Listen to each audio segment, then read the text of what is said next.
హైదరాబాద్లో గణేష్ నిమజ్జనాలు భక్తి శ్రద్ధలతో కొనసాగుతున్నాయి. 9 రోజుల పాటు పూజలు అందుకున్న గణపయ్య మహా నిమజ్జనం కాసేపట్లో జరగనుంది. క్రెయిన్ నెంబర్ 4 మహా గణపతి నిమజ్జనానికి ఏర్పాట్లు చేస్తున్నారు. కాసేపట్లో మహా గణపతి నిమజ్జనం జరగనుంది.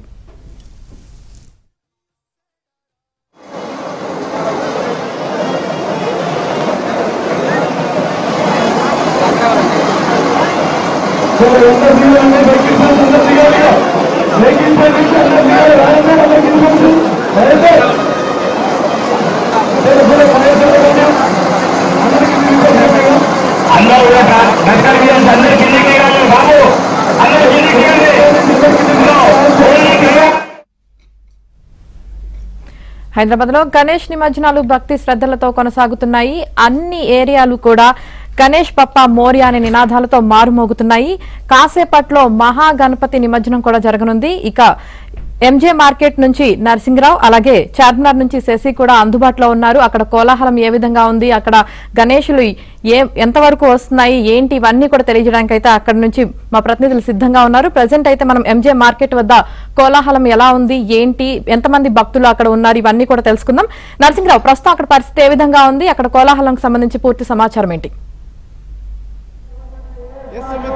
హైదరాబాద్ లో ప్రధానంగా మోజంజాయి మార్కెట్ మార్గంలోనైతే గణపతి పప్ప మోరియా అనే నినాదాలతో ఈ ప్రాంతం అంతా కూడా, మోజంజాయి మార్కెట్ ప్రాంతం అంతా కూడా మారిమోగిపోతుంది. భక్తులంతా కూడా గణపతి పప్ప మోరియా ఆదాలడ్డు చోరియా అనే నినాదాలతో గణపయ్యని ఆ సాగర తీరానికి తరలిస్తూ ఉన్నారు. హైదరాబాద్ నగరంలోని మోజంజాయి మార్కెటే కాదు, హైదరాబాద్ నగరంలోని వీధులు వాడవాడలు గల్లీ గల్లీలన్నీ కూడా గణపయ్య నామ స్మరణతో మారుమోగుతున్నాయి.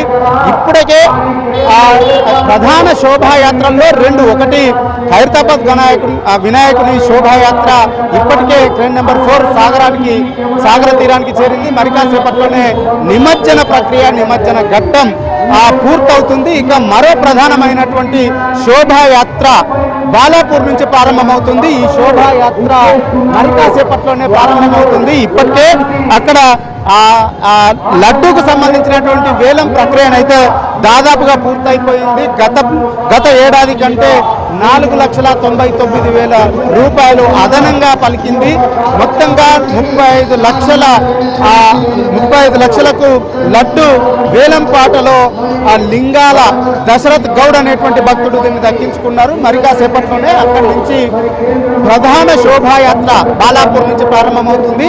ఆ శోభాయాత్ర ఓల్డ్ సిటీ చాంద్రాయనగుట్ట నుంచి షాలీబండ, చార్మినార్, అఫ్జల్గంజ్, ఉస్మాన్ గంజ్ నుంచి మోజంజాహి మార్కెట్ కు చేరుకుంటుంది. మోజంజాహి మార్కెట్ మీదుగా ఇటు ఆబిడ్స్ నుంచి అదేవిధంగా ఎన్టీఆర్ మార్గకు ఈ శోభాయాత్ర కొనసాగుతుంది. అయితే ఈ శోభాయాత్రకి బాలాపూర్ నుంచి ప్రారంభమయ్యే ఈ శోభాయాత్రకి మధ్యలో ఉన్నటువంటి ప్రాంతాలలో ఏర్పాటు చేసినటువంటి వినాయక మండపాల నుంచి గణనాథులంతా కూడా బయలుదేరి బాలాపూర్ గణేషుని శోభాయాత్రతో కలిసి నడుస్తారు. అక్కడ ఓల్డ్ సిటీలో ఉన్నటువంటి వినాయకులతో పాటుగా ఇటు ఉస్మాన్ గంజ్ నుంచి వచ్చేటువంటి వినాయకులు, అదేవిధంగా గోషామాల్ నుంచి వచ్చేటువంటి గణనాథులు, అదేవిధంగా ఇటు ఐఎస్ సదన్ నుంచి వచ్చేటువంటి గణనాథులు, ఈ గణనాథులంతా కూడా బాలాపూర్ గణనాథులతో మొదలయ్యేటువంటి ఆ శోభాయాత్రతో కలిసి సాగర తీరం వైపు చేరుకుంటారు. ఈ ప్రధాన శోభాయాత్రకి ప్రధాన కేంద్రం ఈ మోజంజాయి మార్కెట్ సెంటర్లో ఉంటుంది.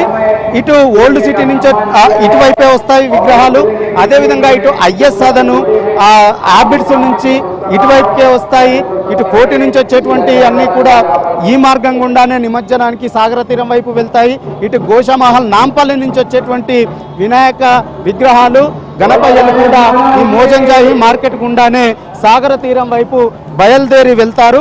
సో ఇప్పటికైతే కొంత వినాయక నిమజ్జనాల ప్రక్రియ, ప్రధానమైనటువంటి వినాయక నిమజ్జనాల ప్రక్రియ మరికొంత ఆలస్యమైనటువంటి అవకాశాలున్నాయి. ప్రస్తుతం అయితే 1 ఫీటు, 2 ఫీట్లు, 3 ఫీట్లు ఈ హైట్లో ఉన్నటువంటి ఒక మధ్య తరహా సైజులో ఉన్నటువంటి విగ్రహాలన్నింటినీ కూడా పోలీసులు ఉదయం వేళల్లోనే నిమజ్జనానికి తరలించాలని చెప్పి ఆదేశించినటువంటి నేపథ్యంలో భక్తులంతా కూడా ఈ 1 ఫీటు, 2 ఫీట్లు, 3 ఫీట్ల సైజుల్లో ఏర్పాటు చేసినటువంటి విగ్రహాలన్నింటినీ కూడా ఇప్పుడు నిమజ్జనం కోసం తరలిస్తూ ఉన్నారు. ఆ విగ్రహాల తరలింపు సంబంధించినటువంటి ర్యాలీ మనకు మోజంజాహి మార్కెట్లో కనిపిస్తూ ఉంది. మోజంజాహి మార్కెట్ గుండానే ఆ విగ్రహాల తరలింపు, గణపయ్యల తరలింపు ప్రక్రియ కొనసాగుతూ ఉంది.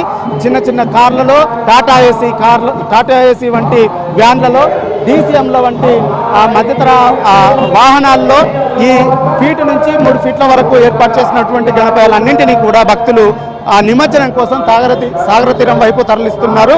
సో ప్రధానమైనటువంటి శోభాయాత్ర మాత్రము బాలాపూర్తో ప్రారంభమై కొనసాగుతుంది. అయితే 3 ఫీట్లు అంతకంటే ఎత్తున్నటువంటి గణపయ్యల శోభాయాత్ర మాత్రము 1 గంట తర్వాతనే 2 గంటల నుంచి ప్రధానంగా మంటపాల నుంచి బయలుదేరేటువంటి అవకాశం ఉంది. 9 రోజుల పాటు, నవరాత్రుల పాటు వారి మండపాల్లో ఎంతో భక్తి శ్రద్ధలతో పూజించినటువంటి భక్తులు అంతే భక్తి శ్రద్ధలతో నిమజ్జనం కోసం అయితే తరలిస్తూ ఉన్నారు. మధ్యాహ్నం 2 గంటల తర్వాత ఈ 3 ఫీట్ల కంటే ఎక్కువ సైజులో ఉన్నటువంటి గణపయ్యలంతా కూడా మండపాల నుంచి నిమజ్జనానికి బయలుదేరేటువంటి అవకాశాలు ఉన్నాయి. సో మొత్తానికి భక్తులు 9 రోజుల పాటు ఎంత భక్తి శ్రద్ధలతోనైతే పూజలు చేశారో అంతే భక్తి శ్రద్ధలతో నిమజ్జనానికి గణపయ్యలను తరలిస్తూ ఉన్నారు. డప్పు చప్పులతో, దరువులతో, నృత్యాలతో, నాట్యాలతో, ఆటలతో, పాటలతో ఎంతో